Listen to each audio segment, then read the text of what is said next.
Coming up on SBS-TV News. Anger and frustration, dozens of South Bend schools teachers protested Monday night as the board talks about an extended work day without extra pay. Hear from teachers and board members. Plus, dozens of students in rural Washington County received their first dose of the COVID-19 vaccine on Tuesday. Learn how many received the first dose so far. Some sunshine is moving in this weekend as we hit summer weather. We've got the latest updates. I'm Isaiah Robinson. And I'm Bruce Tyler White. From the SBS-TV studios at Riley High School, this is SBS-TV News, South Bend. I've watched heart-wrenching poor decision after poor decision by the school board throughout this school year, and this one takes the cake. And I need to know, when does that stop? Dozens of teachers demonstrated Monday night outside of the South Bend School Board meeting. They're protesting an idea that would have teachers work longer days without getting more pay. Union representatives meet with the school corporation administration monthly.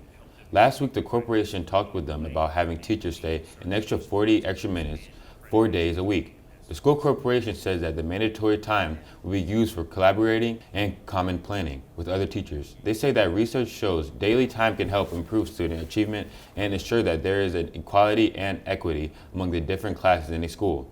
One, I want them to clearly understand that we know what we're asking, and we are asking them to do more. But also, I have to take a look at our current student achievement scores, and we have to realize that we have to work smarter. And what that looks like is us putting our heads together through collaboration, through common planning, and being able to plan effectively. The discussion about the extra time isn't finalized right now, but the school corporation hopes that they can make it final by the end of the school year, and it would be implemented starting next year in the fall. Sarah Wagner, a third grade teacher at Clay International Academy, was named 2021 Teacher of the Year for South Bend Community School Corporation. As Teacher of the Year, Wagner will receive $2,500 professional growth grant from the South Bend Education Foundation. Wagner will represent the South Bend Community School Corporation at the state level as 2020-2021 Indiana Teacher of the Year candidate.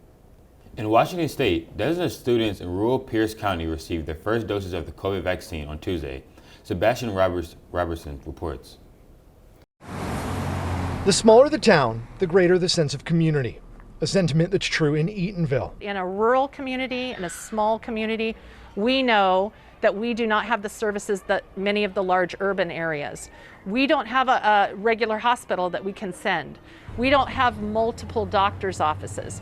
People have to drive very far. Tuesday morning, the first vaccine drive aimed at children 12 and up. A pop-up clinic coordinated by the district and the local pharmacy. 60 doses were administered. Every shot helps. That has been our entire goal, is to get students in school, in person, learning with their teachers. And you feel that the vaccine is a tool to make that happen? It absolutely. Siblings Grace and Carl Lucas. It's kind of exciting because you get to do more things. I think that just our whole family was really excited to get the vaccine, just to get closer to normal than we have been for this past year. A family that's ahead of the curve. Statewide data shows that just 7% of kids between 12 and 15 have received a shot, a group that just became eligible last week. To be very clear about our role as school officials. Our goal is to get schools open. Our eye is on the prize right now for fall 21-22. And with that deadline quickly approaching, an increased sense of pressure to make the vaccine available to all who want it. Weather's getting warmer, masks are going away, and everyone is ready for a fun summer. The Potawatomi Zoo doors are open and the animals can't wait to see you again. All aboard, Potawatomi Zoo is open for the 2021 season.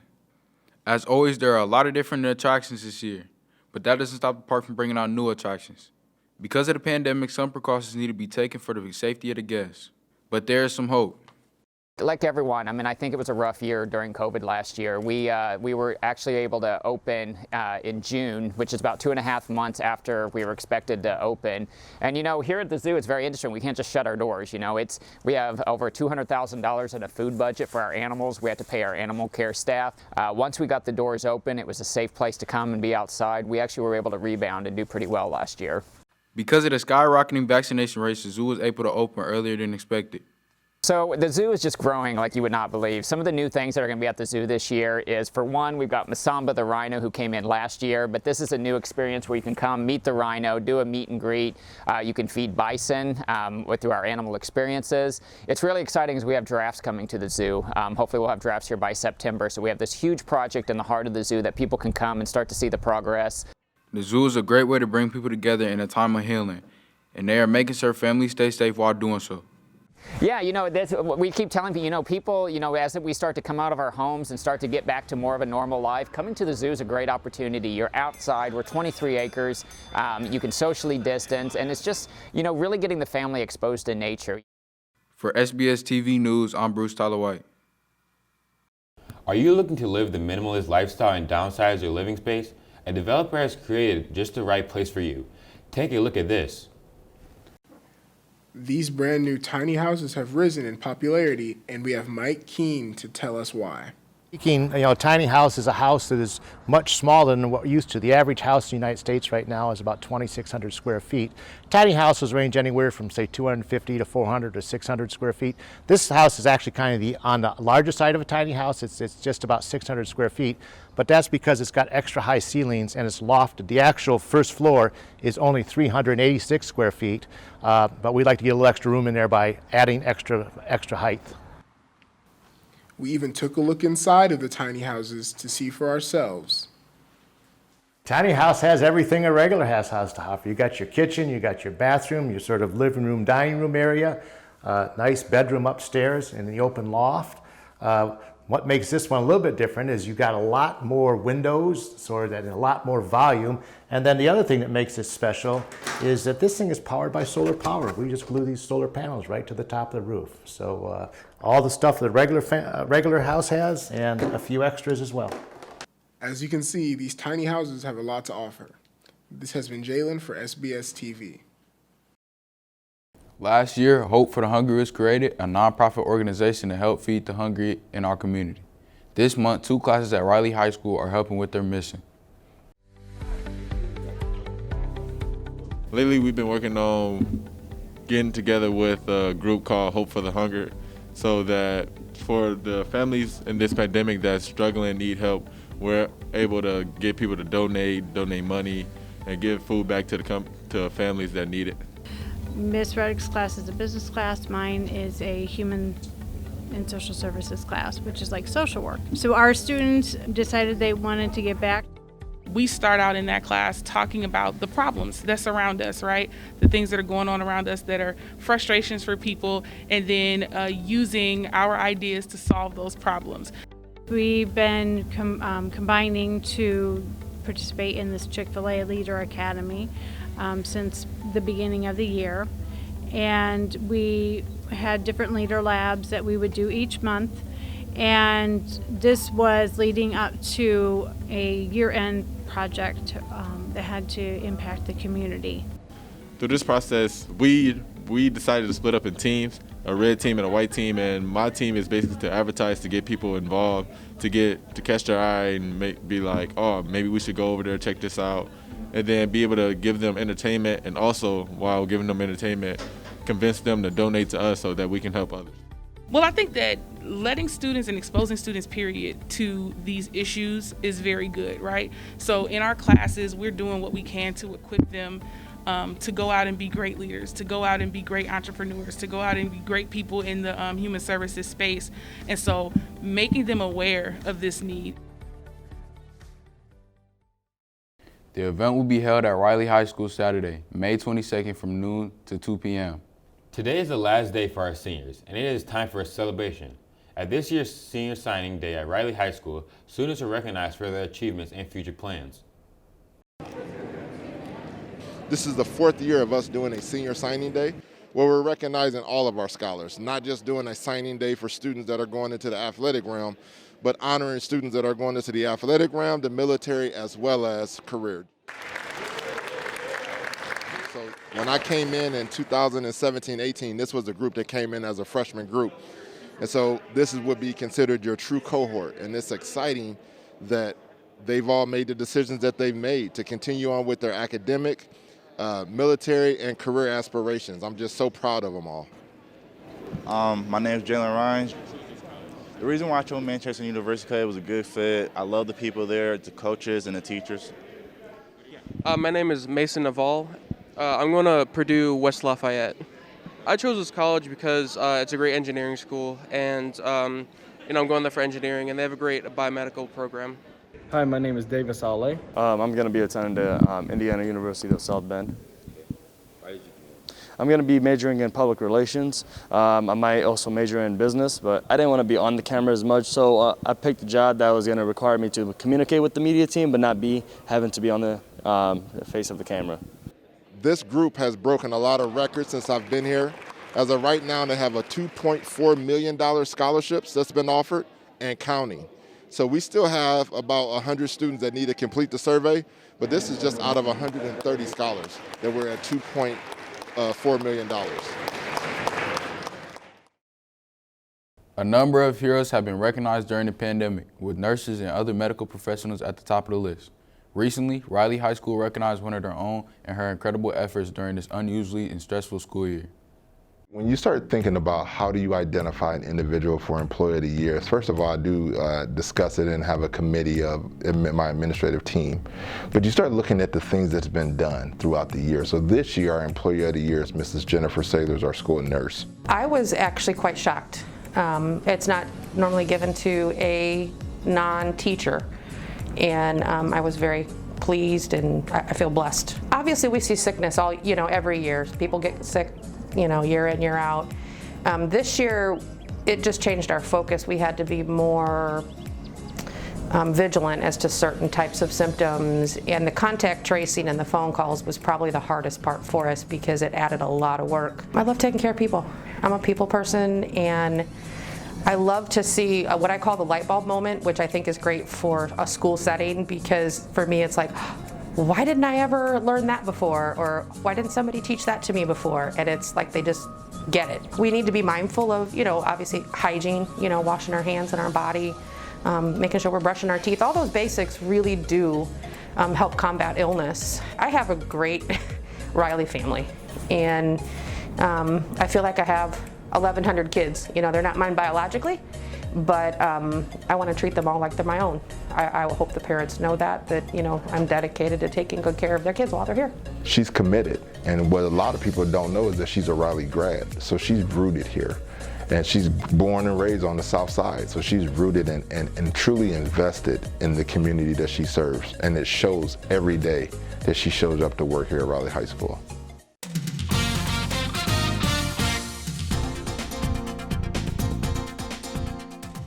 Spring temperatures are finally warming up to the high 80s over the weekend, but will that continue through next week? SBS-TV Andrew Mescar is in the Weather Center with the very latest. What's up, Andrew? Hey guys, well, if you're planning on going to the beach sometime soon, this weekend is the perfect time to do so. Looking at your highs and lows throughout the weekend, starting today, we have a high of 88 and a low of 64 and partly cloudy throughout most of the day. Saturday sees little to no change and stays the same with a low of 66 and a high of 88. Sunday keeps the 80s trend going with partly cloudy skies and a high of 86. Then, as Monday rolls around, we're seeing cloudy skies with a high of 84. Back to you guys. Thanks, Andrew. Now we turn things over to SBS-TV alumnus Alex Almanza with the latest in sports. You're entering the SBS-TV Sports Zone. It's sectional season for South Bend Community School sports with everything wrapping up. Let's slide right into baseball. Congratulations to Adams for winning the 10th annual Culver Open. They improved to a record of 15-3 for the season. Sectionals next week, they take on Michigan City after a first round bye. One win will put them in the sectional championship. In other sectional games, the Clay Colonials are 5-7 overall and 1-7 in conference play. They're set to face last year's sectional champions St. Joe, and the Riley 4-16 overall and is on the road taking on LaPorte. Regionals will take place June 5th with semi-state June 8th and state final set for June 21st to 22nd at Victory Field in Indianapolis. Now on to softball. The Lady Colonials are having one of their best seasons in a long time with a record of 15-8 and 7-3 in the conference, with their sectional tournament starting on Monday. Adams girls are 12-5 overall after they won last Monday's home conference games against Bremen with a score of 7-1. The Lady Wildcats dropped to 4-15 on the season after losing Tuesday's non-conference game to Elkhart Christian by a score of 12-6. In match play, this year's Riley golf team was smaller than in years past, but that didn't stop the team from making the best out of it. Cooper Vandriessche has the story. Chip, putt, drive. All essential aspects for the game of golf. But for the Riley golf team, it's more than just a game. Well, I like that it's like not as physically taxing and it's more like a mental sport. It's more about just like knowing what to do and how to do it rather than like just going all out physically. You know, the golf team is a lot smaller than most other teams, only about 8 of us, so it gives us the chance to get to know each other a lot better than on some other teams. And playing golf, you know, you just get to know each other because it's a lot of walking and talking. The best part about my game is like being able to like gauge the course and just like where to hit it and like how to hit it. Other than that, I can't really hit it that far, and I'm a bit inaccurate, but like other than that, I can figure it out pretty easily. Yeah, I'd say my putting is pretty good. Chipping and putting is something we work on a lot at practice, so that's something we're all pretty good at. Yeah, I think I just like it being outside the best. And also, you know, courses have nice scenery. I think that it's a good idea to play golf because it's fun and it's a good thing to learn, because there's in business that you have to go play golf with the higher ups sometimes, but it's valuable just as a person. And I think the most important advice is to not get frustrated and to not like speed up because of your anger. Just relax, be calm, and you'll do better. From Studebaker Golf Course in South Bend, for SBS-TV Sports Zone, this is Cooper Vandriessche. Both Adams and Clay's men's golf have the NIC tournament this Saturday. Adams plays their sectional tournament on Friday, June 4th, while Clay plays their sectional starting June 7th. Girls sectional tennis is underway at the time of this broadcast for South Bend schools. Congratulations to Riley's Allison Flugner for making the all-conference tennis team. In track, sectionals for all South Bend track teams are underway at the time of this broadcast. At the NIC track meet, it was the John Adams Eagles shining for Team South Bend as the Lady Eagles finished 3rd, while the men got 4th. Washington freshman Damon Johnson made the first NIC in the long jump. Isaiah Robinson caught up with the Riley Wildcats as they spent their final practices gearing up for the sectionals. Ready, set, go. Riley track team is underway. With sections approaching, we've spotlighted a sophomore, Antoine Simpson, who has a view on how it would go. We're gonna do pretty good. We're gonna get top three out of all people at the schools that's gonna be there. Riley's track team consists of many different events, like pole vault led by senior standout Luis Martinez, discus by Nate Paichoki, and shot put by David Soleil. With the Wildcats being a family, they gave all their praise to their coach. We have good coaching staff, Coach Liddell and other coaches that's here too. The Wildcats can't wait to compete. We need everyone to support. If you're a Wildcat, come up to Penn High School, man. You know, we need the support of the families and friends that we have here. So come on out, support. Riley hopes to dust their competition. For SBS-TV Sports Zone, I am Isaiah Robinson. Last week, Riley High School honored the first ever unified track team, plus the other spring sports at their spring pep rally. David Saleh brings you the story. Riley High School had their first official spring pep rally as they honored their students and sports teams. But the star of the pep rally was the Riley Unified Track Team, the very first unified track team to compete in South Bend. 4 seniors were honored in front of the entire school as the head coach gave inspirational words about his team. Built a bond between students that very rarely is a bond. We are going to do our best to raise the blue and gold for Riley. With SBS-TV Sports Zone, I'm David Saleh. In other sports news this past weekend, our very own Cooper Vandriessche had the opportunity to call a swim race for NBC Sports at the TYR Pro Swim Series in Indianapolis. Cooper was able to call the race with broadcaster Jason Knapp and Olympic gold medalist Rowdy Gaines. How cool is that? Next up, Washington football player Javon Watson-Harris is going on to college to play at the next level. David Saleh was there to capture his signing along with some words from his coach and athletic director. My name is Javon Harris. I'm in 12th grade. I go to Washington High School. I just signed to St. Francis, playing football, and my major is going to be game and application development. One thing I know about Javon is he's a go-getter. If he wants something, he goes after it, and ultimately he's going after this, his degree. Just understand, Javon, for you to put yourself in a position like this, we're proud of you, man. And we want nothing but the best. Well, when I first started as a freshman, I wanted to play receiver, but I switched it as soon as I started playing defense. So when senior year came around, I just tried to lead the team as much as possible, any way I can. Yeah, I just always wanted to play in college at least. That's really it. I could play safety or corner. And his leadership was outstanding. He really bought into the team concept, and it's why we had such a huge improvement from the beginning of the year to the end of the year. And I honestly don't know how we're going to replace him. And St. Francis has got a win in both the classroom and the football field. They got a great person, a great student, and a great football player, and Washington's very proud of him. He's always home here. He can come to our practice field, our games, whenever he wants. He's a part of our team forever.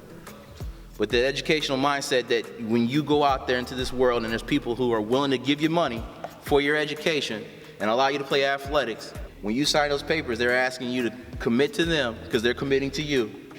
And we wish you nothing but the best. So you got my good pen. And Javon, you go ahead and sign that letter.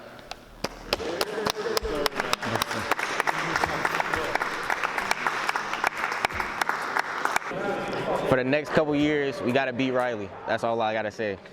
All right. And now a reminder, the South Bend Community School Corporation sports physicals for middle and high school students will take place for those interested in participating in athletics next school year. HealthLink will perform the physicals and the cost is $20. Physicals are scheduled at the following dates from 4 to 6 p.m. Starting with Clay High School, theirs will take place Tuesday, May 25th. Then with Riley High School, Wednesday, May 26th. And then on to Washington, Tuesday, June 1st. And then finally, Adams High School will take place Thursday, June 3rd. And this concludes SBS-TV Sports Zone. Isaiah and Bruce, back to you. Thanks, Alex. Before we go, thrilling or terrifying? You will soon be able to take a glass elevator ride up the outside of one of the New York's tallest skyscrapers. Summit One Vanderbilt is a brand new attraction at Manhattan's One Vanderbilt Tower. Visitors can ride the all-glass elevator 1,200 feet up the outside of the building. That's a collection of transparent glass boxes that extend out of the tower 1,000 feet above Madison Avenue. The One Vanderbilt Tower stands at 1,400 feet. It also features a 4-level, 65,000 square foot entertainment area and observation desk. The new attraction is set to open in October. And that's all for SBS-TV News. Be sure to follow us on Facebook, Twitter, and Instagram. And don't forget to click that subscribe button and click the bell icon to get notified when we upload a new video. We'll see you next time.